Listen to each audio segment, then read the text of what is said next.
Balikan natin ang pinakahuling ulat mula naman sa Visayas. May live report po si John Aruan ng PTV Cebu. John?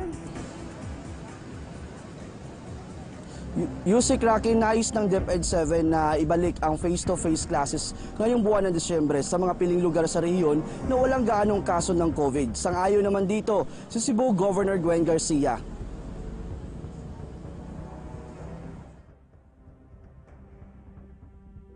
Gustong ibalik ng DepEd Region 7 ang face-to-face classes. Ito'y matapos marami ng mga guro at mga opisyal mula sa mga local government units sa Region 7 ang nakiusap sa kagawaran na ibalik muli ang face-to-face classes sa rehiyon. Nahihirapan daw ang mga guro, mag-aaral at mga magulang sa online classes at modular learning na paraan na pagtuturo, partikular na sa problema sa internet connection.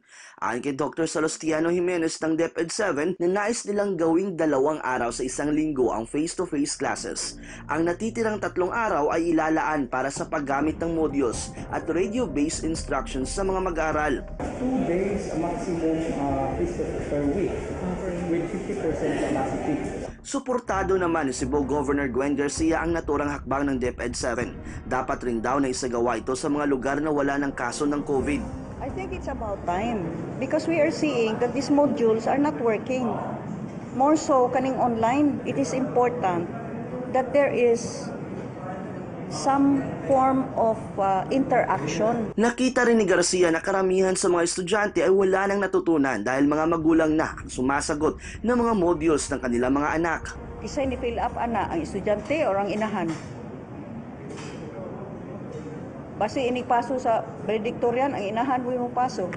Ayon sa gobernadora na dapat tiyakin rin na mahigpit na ipapatupad ang mga panuntunan at health protocols sa mga paaralan, kung saan target ng DepEd 7 na maibalik ang face-to-face classes sa darating na Disyembre ngayong taon.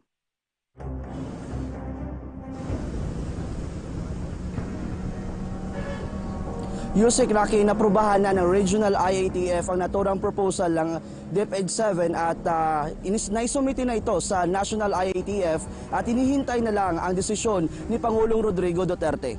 At yan muna ang latest mula dito sa Cebu. John Arua para sa Bayan. Maraming salamat sa iyo, John Aruan ng PTV Cebu.